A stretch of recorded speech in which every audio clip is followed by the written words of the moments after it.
Bonjour à tous. Dans cette vidéo, je vais expliquer la notion de masse volumique et de la densité. Alors, la masse volumique, ρ, elle est notée ρ, ça se prononce ρ, d'un mélange de masse M et de volume V, bien sûr, le volume de ce mélange, dépend en général de la température. Donc, pour une température donnée, il s'exprime par l'expression suivante, la formule suivante, c'est cette formule. Vous voyez ici le ρ. Le ρ, donc, c'est égal à la masse divisée par le volume, comme indique son nom, masse volumique. Donc, c'est masse divisée par le volume. Alors, et comme exemple, et on va prendre ça comme aussi des références, on a la masse volumique de l'air, c'est 1,3 g par litre, et la masse volumique de l'eau, c'est 1000 grammes par litre à 20 degrés Celsius. À peu près, donc c'est cette valeur. Bien sûr, ces valeurs changent avec la température. Je parle maintenant pour une température ambiante de à peu près 20 degrés. On a la masse volumique de l'eau, c'est 1 kg par litre ou bien 1000 grammes par litre. Et la masse volumique de l'air, c'est 1,3 g par litre. Et donc, ces masses volumiques, bien sûr, on l'utilise pour déterminer comme la densité des différentes constituants, des différentes espèces chimiques. Alors, donc, maintenant, je vais parler de la densité. La densité notée D d'une espèce solide ou bien liquide s'exprime par la formule suivante. La densité d'un solide ou d'un liquide, c'est la masse volumique de cette espèce, du liquide ou du solide, divisée par la masse volumique de l'eau. Donc, si on cherche les densités des espèces solides ou liquides, on utilisera cette formule. C'est la masse volumique de l'espèce divisée par la masse volumique de l'eau. N'oubliez pas que la masse volumique de l'eau, j'ai dit, c'est 1000 grammes par litre ou bien 1 kg par litre. Alors, comment ça se passe pour les gaz? Une espèce gazeuse, sa densité, c'est toujours sa masse volumique du gaz, mais cette fois-ci divisée par la masse volumique de l'air. On ne calcule jamais la densité d'une espèce gazeuse en divisant sa masse volumique, par la masse volumique de l'eau. Non, c'est par la masse volumique de l'air. Donc l'air, c'est un gaz, et c'est la référence pour la densité de tous les gaz. Alors, ici, faites attention. Ici, faites attention pour les unités. Il faut bien sûr que l'unité de masse volumique, de n'importe quelle espèce, si elle est en grammes par litre, vous prenez la masse volumique de l'eau en grammes par litre. Si, par exemple, l'espèce en grammes par millilitre, elle est donnée grammes par millilitre, à ce moment-là, vous devrez convertir la masse volumique de l'eau à l'unité grammes par millilitre, ou bien grammes par centimètre cube. La masse volumique de l'eau aussi doit être toujours avec la même unité que l'espèce. De même aussi pour les gaz. On va voir des exemples. Voilà, on va voir des exemples. Et c'est comme ça, donc on peut utiliser ces données-là pour déterminer les densités de différentes espèces. L'exemple, premier exemple, alors, c'est afin, donc dans ce premier exemple, voilà, donc c'est l'exemple 1. Alors, afin de déterminer la densité du dichlorométhane, c'est un liquide, on pèse une fiole jaugée de volume 100 millilitres remplie de ce liquide. Il est rempli de dichlorométhane, une fiole de volume 100 millilitres. Donc le volume ici, il est fixé, il est 100 millilitres, il est donné par la fiole jaugée utilisée. Donc, lorsqu'on pèse liquide plus fiole, on note une masse de 258 grammes. Après, on pèse la fiole toute seule, vide, sans dichlorométhane. La fiole utilisée a une masse de 70 grammes. La première question, Déterminer la masse volumique de ce liquide, c'est-à-dire de dichlorométhane, et l'exprimer en grammes par litre et grammes par millilitre. Ici, je vais représenter cette opération. Donc, on a dans cette situation, on a ici, par exemple, pardon, on a une fiole, voilà, ça c'est la fiole, par exemple. Schéma approximatif, ça c'est fiole. Fiole de combien? De 100 millilitres. Son volume c'est 100 millilitres, il est intégré, il a trait de jauge et tout ça. Il est rempli de dichlorométhane. Si je mets dans la balance, je note la masse M 258 grammes. Supposons que c'est M1, c'est la masse. Donc, cette masse, elle représente quoi? Ça représente masse de dichloro, dichlorométhane, méthane, bien sûr, plus quoi? Plus la masse de la fiole, vide, vide. Donc, cette masse, faites attention, de 158, c'est pas la masse de dichlorométhane, non, c'est dichlorométhane, bien sûr, plus la masse de fiole. Donc, pour connaître la masse de dichlorométhane, qui est l'espèce concernée, je dois faire une autre mesure avec la balance. Et à cette fois-ci, je vais mettre uniquement la fiole vide. Voilà, donc même fiole. Je vais écrire ici fiole vide. Et je vais voir la masse. D'après l'exercice, la fiole utilisée a une masse de 60 grammes, 70 grammes, pardon. Donc ça, c'est la masse M2, c'est 70 grammes. Et maintenant, je dois connaître la masse uniquement du dichlorométhane, puisque je vais calculer sa masse volumique. Donc la masse de dichloro, je ne vais pas écrire tout le mot, dichloro, ça sera quoi? C'est M1, toute la masse, moins M2, c'est-à-dire 258. Je dois retrancher le 70 grammes du fiole qui est vide. J'obtiens 188 grammes. Voilà, 188 grammes. Ça, c'est la masse uniquement de dichlorométhane.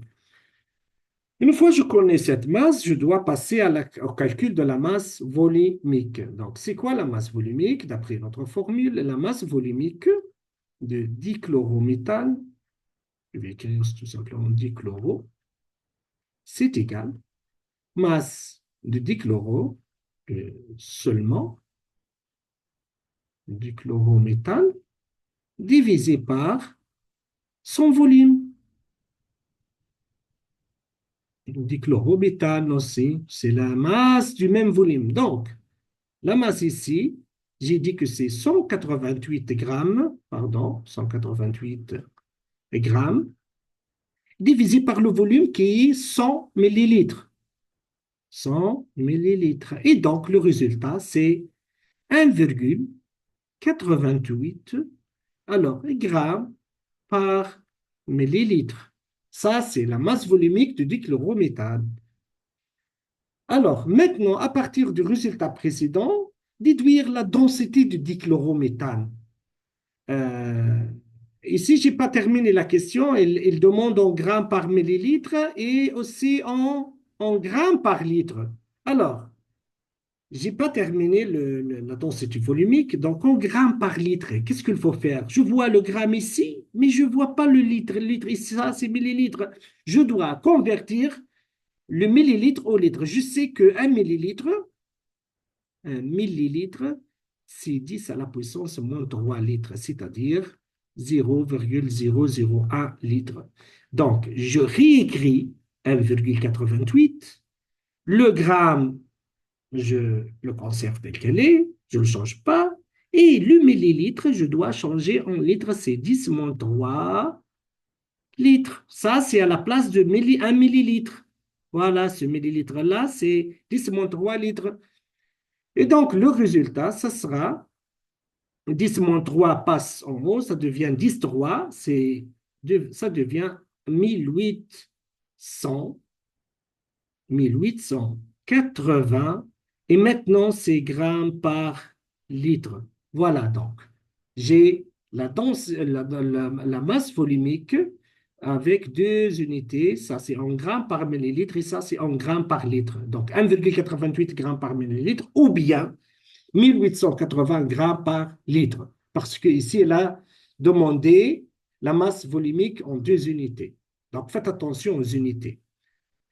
Alors, à partir donc de ce résultat, il dit déduire la densité. La densité, comme j'ai expliqué tout à l'heure, c'est quoi la densité? Ça, c'est un liquide, donc je dois utiliser la première formule, la densité donc, du chlorométhane, c'est sa masse volumique,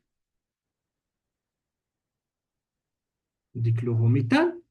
Je divise ici, est-ce que sur la masse volumique de gaz ou bien de l'air ou de l'eau? Non, il s'agit d'un liquide, donc je dois diviser par la masse volumique de l'eau. Voilà, la masse volumique de l'eau. Donc faites attention, suivant la question, vous prenez ou bien ρ de l'eau ou bien ρ de l'air. S'il s'agit d'un gaz, la densité, vous divisez par ρ de gaz par ρ de l'air. S'il s'agit d'un liquide, comme c'est le cas, vous prenez ici ρ de l'eau. Alors, maintenant, une autre chose importante, voilà, n'oubliez pas de mettre ρ de dichloro et ρ de l'eau avec même unité. Par exemple, ici, je peux utiliser le ρ de dichlorométhane en grammes par litre, qui est 1880, j'ai dit grammes par litre. Donc, ρ de l'eau doit être en grammes par litre. Et combien de l'eau en grammes par litre? C'est 1000. C'est 1000 grammes par litre. Maintenant, je peux simplifier de en bas parce que la densité, c'est 100 unités. N'oubliez pas que la densité est 100 unités. Voilà. Donc, grammes par litre et grammes par litre s'en va et reste 1880 divisé par 1000, ça va donner 1,8. Voilà donc la densité, sans unité bien sûr, la densité de dichlorométhane. Donc, faites attention toujours aux unités. Donc, ça, c'est le premier exemple. Donc, je vais passer à l'exemple numéro 2. Voilà. Ici, un morceau de fer, voilà, un morceau de fer, de combien? De 50 centimètres cubes pèse 380 grammes. Ici, on vous donne quoi concernant le fer, le volume, qui est 50 centimètres cubes, et il donne aussi quoi? La masse, 380. Donc, toutes les données ici sont claires, mais j'ai un conseil à vous. Quand on vous donne parfois un cube comme ça, voilà, on peut vous donner les dimensions. Voilà, un cube, par exemple, ou un pavé droit, peu importe. En tout cas, il a trois dimensions. A, la largeur, ça c'est le B, l'autre côté, longueur, largeur, et ça c'est la hauteur, C. C. On peut, par exemple, vous donner A, par exemple, 3 centimètres, B, 4 centimètres, et C, 2 centimètres. Il demande de calculer le volume. Ici, le volume, pour les cubes ou les pavés droits, c'est côté fois côté fois côté. Donc, A multiplié par B multiplié par C. Dans ce cas-là, vous aurez donc 3 fois 4 fois 2 et c'est égal 24. Et l'unité, c'est quoi? Centimètre fois centimètre fois centimètre, c'est le centimètre cube. Voilà. Si on vous donne donc la forme et on vous demande de déterminer le volume. Mais dans notre exercice, le volume est donné, c'est 50 centimètres cubes. Et la masse, elle est donnée. Calculez la masse volumique. En quoi? Ici, au début, il demande en grammes par centimètre cube. Après, il demande en grammes par litre. Après, kilogramme par mètre cube. Je commence donc la masse volumique. J'ai dit que c'est la masse divisée par volume. La masse, c'est 380 et c'est en grammes. Le volume, c'est 50 centimètres cubes. Je peux simplifier, c'est 38 divisé par 5. Et l'unité, ici, c'est le gramme par centimètre cube. Gramme par centimètre cube. Donc, vous avez à diviser 38 par 5, ça va donner à peu près 7,6 grammes par centimètre cube. Après, il demande en grammes par litre. Le gramme, j'ai le gramme. Mais le litre, je n'ai pas, j'ai le centimètre cube. Comment donc convertir hein, cette valeur en litres? Alors, j'écris l'euro. Tout d'abord, il faut connaître que 1 centimètre cube, c'est 1 millilitre. Voilà, n'oubliez pas ça, toujours. Ça, le centimètre cube, c'est le 1 millilitre. Et le 1 millilitre, c'est 10 moins 3 litres. Donc, ça y est, moi, je connais comment centimètre cube, c'est 10 moins 3 litres. Je reviens au calcul d'euros. Autrement dit, je reviens à la conversion parce que le calcul, je l'ai fait. Donc, j'ai 7,6 grammes par centimètre cube. Moi, je veux l'unité doit en grammes par litre ici. Donc, le gramme se trouve. Donc, je ne vais pas toucher au gramme, mais je vais convertir le centimètre cube. Donc, je vais écrire 7,6. Je laisse le gramme tel qu'elle est, divisé par 1 centimètre cube. Mais c'est quoi 1 centimètre cube? C'est 10 moins 3 litres. J'écris ici 10 moins 3 litres. Et voilà, le résultat devient 7,6. Le 10 moins 3 monte en haut, ça devient 10,3. Voilà, ça devient 10,3. 10,3. Donc, je vais écrire ici fois 10,3 et en grammes par litre maintenant. Voilà. Je peux quand même 10,3, c'est-à-dire je déplace cette virgule vers la droite. Donc, 3 fois. La première fois, c'est 6. Deuxième fois, j'ajoute un 0. Troisième fois, j'ajoute un 0. Voilà, grammes par litre. Donc, c'est égal à 7600 grammes par litre. Maintenant, il reste de déterminer cette valeur en kilogrammes par mètre cube. Voilà, donc on va convertir en kilogrammes par mètre cube. Donc, je vais effacer ça. Voilà. Alors, moi, je sais que ρ, je vous rappelle que c'est 7,6 grammes par centimètre cube. Comment je vais le convertir? En grammes par mètre cube. Je réécris 7,6 toujours comme ça, et seulement vous manipulez les unités, vous changez les unités, pas le nom. Le gramme, comment aller de gramme au kilogramme? Tout le monde connaît un kilogramme, c'est un milligramme, c'est-à-dire 10,3 grammes. Donc, c'est quoi le gramme? C'est 10 moins 3. On divise par 1000, 10 moins 3 kilogrammes. Donc, je mets ici à la place de gramme en haut 10 moins 3 kilogrammes. Ça y est, cette unité, je l'ai changée. Qu'est-ce qu'il me reste? Le mètre cube en bas, qui est centimètre cube. Comment je dois convertir un centimètre cube au mètre cube? Je vais vous rappeler par un tableau. Voilà. Donc, c'est le cube. Donc, ici, le mètre, centimètre, pardon, décimètre, pardon. Ici, c'est décimètre. Voilà.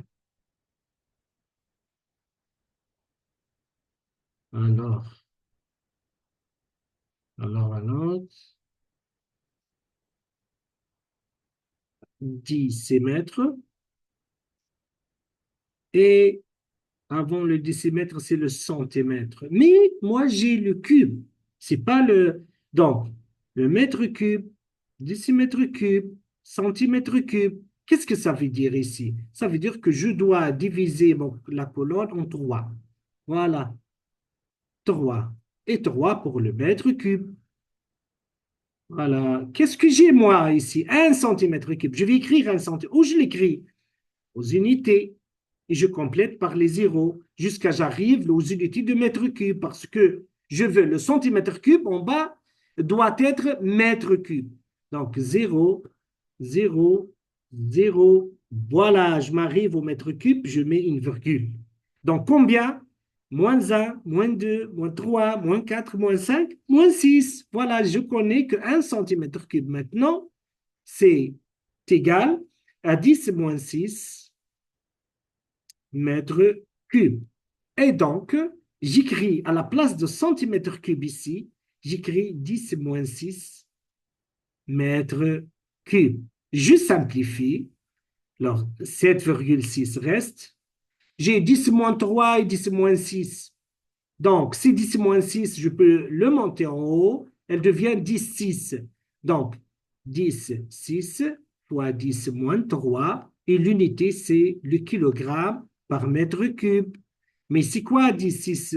10 3, je vous rappelle que 10 à la puissance A multiplié par 10 à la puissance B, c'est la somme.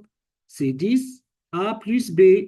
Et donc, il reste 7,6 fois 10, 3 kg par mètre cube. Voilà, donc le résultat, c'est 7600 encore kilogrammes par mètre cube. Donc, qu'est-ce que je peux tirer comme conclusion ici? Le kilogramme mètre cube, c'est la même chose que le gramme par litre. C'est 7600 grammes par litre.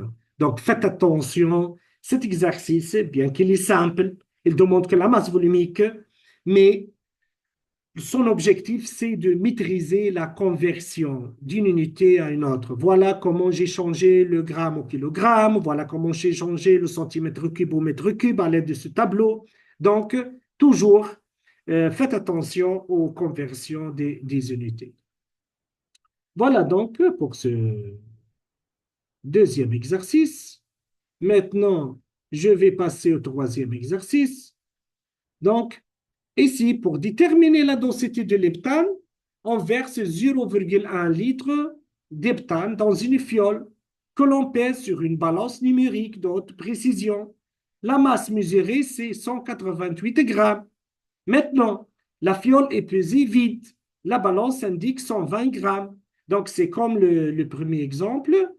On a ici 180 grammes, c'est la masse de tout. Fiole plus quoi? Donc, masse.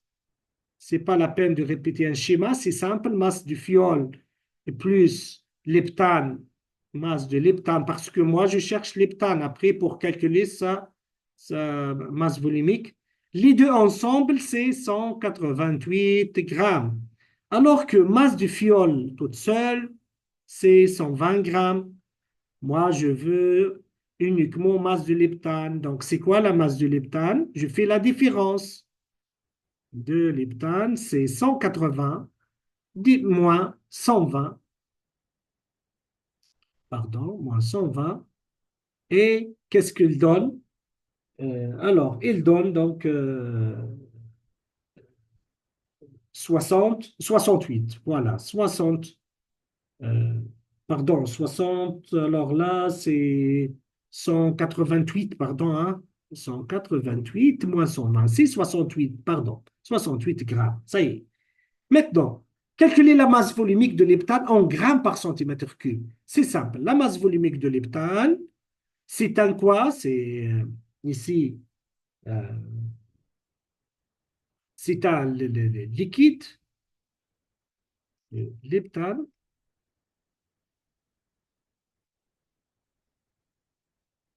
Alors, donc c'est la masse volumique de l'heptane, c'est c'est 60, pardon, de l'heptane, c'est, donc je m'excuse, c'est la masse de l'heptane, la masse volumique, pardon, la masse de l'heptane sur volume de l'heptane. À quoi égale la masse de l'heptane? C'est 68. et le volume de l'heptane, c'est 0,1 litre. Ça devient quoi? 0,1 litre, c'est 100 millilitres. 100 millilitres. Et donc, 68 grammes sur ici 100 millilitres. Et elle donne, voilà, donc 0,68 grammes par millilitre. Voilà la masse volumique. Maintenant, on va,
alors maintenant,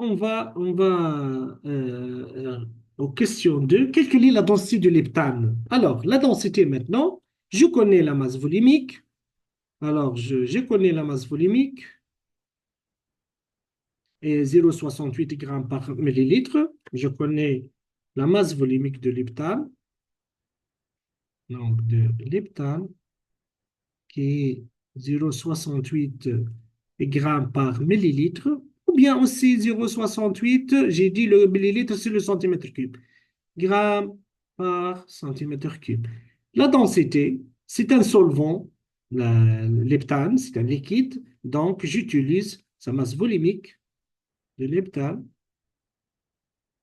et je le divise par la masse volumique de l'eau, et donc c'est 0,68, que ce soit grammes par millilitre ou grammes par centimètre cube, c'est la même chose.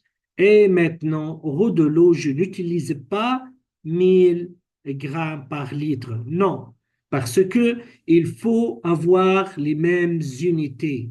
Donc, je dois convertir le gramme par litre pour la masse volumique de l'eau au gramme par millilitre. grammes par millilitre pour que je puisse simplifier parce que la densité est sans unité. Donc, la densité, c'est toujours sans unité.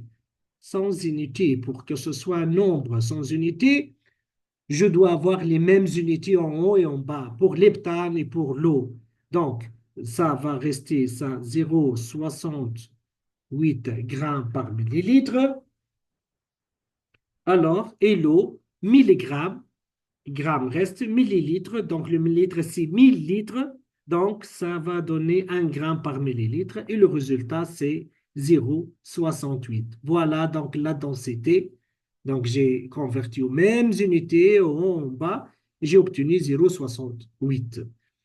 Voilà donc, merci beaucoup pour votre attention.